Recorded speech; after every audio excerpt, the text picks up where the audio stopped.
Assalamualaikum warahmatullahi wabarakatuh. Nama saya Salva Salsabila dari semester 3B.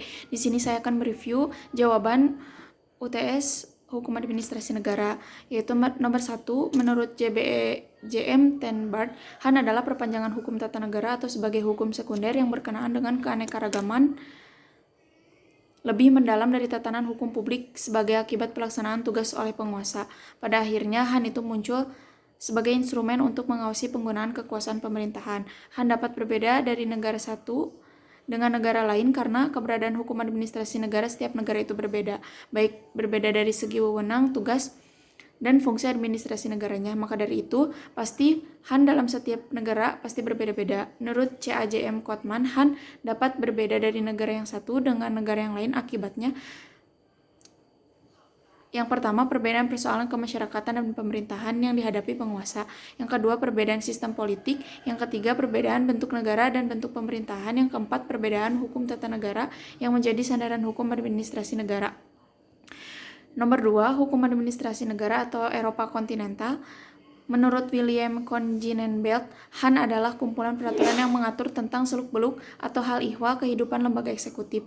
Definisi tersebut mengandung 3 unsur, yaitu yang pertama kumpulan peraturan hukum, yang kedua hal ihwal kehidupan lembaga eksekutif, yang ketiga seluk-beluk ini hanya dititik beratkan pada lembaga eksekutif. HAN meliputi peraturan-peraturan yang berkenaan dengan administrasi atau pemerintah atau kekuasaan eksekutif. Yang ketiga, macam-macam perbuatan pemerintah. Yang pertama, perbuatan yang bukan perbuatan hukum.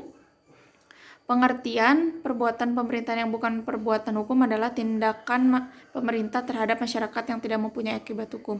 Contoh, presiden menghimbau masyarakat untuk hidup sederhana. Yang kedua, perbuatan pemerintah yang merupakan perbuatan hukum adalah suatu perbuatan atau tindakan oleh pemerintah kepada masyarakat yang dapat menimbulkan akibat hukum.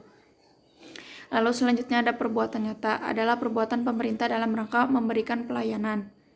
Perbuatan yang merupakan perbuatan hukum terdiri dari perbuatan hukum menurut hukum privat. Yang kedua, perbuatan hukum menurut hukum publik. Lalu yang keempat, instrumen pemerintahan adalah alat-alat atau sarana-sarana yang digunakan oleh pemerintah atau administrasi negara dalam melaksanakan tugas-tugasnya.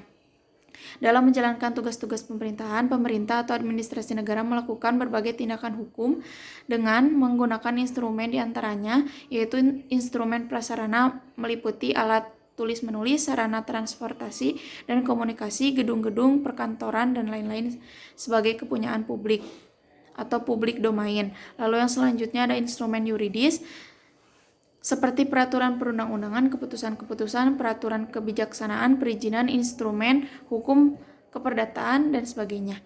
Lalu yang ketiga, pengertian regeling adalah aturan yang bersifat umum dan abstrak. Contohnya Undang-Undang Republik Indonesia Nomor 12 Tahun 1965 tentang penetapan peraturan perundang-undangan. Yang selanjutnya, pengertian basicing adalah aturan yang bersifat konkret, individual, dan final. Contohnya surat keputusan. Lalu yang selanjutnya ada Belayed Regels, berasal dari kewenangan diskresi yang pada umumnya digunakan untuk menetapkan kebijakan pelaksanaan ketentuan undang-undang. Contohnya peraturan pemerintah yang mendapat legislasi dari undang-undang. Peraturan kebijakan merupakan hukum tertulis atau yang berarti dia bukan hukum tertulis secara konkret, tapi diperlakukan seakan-akan hukum.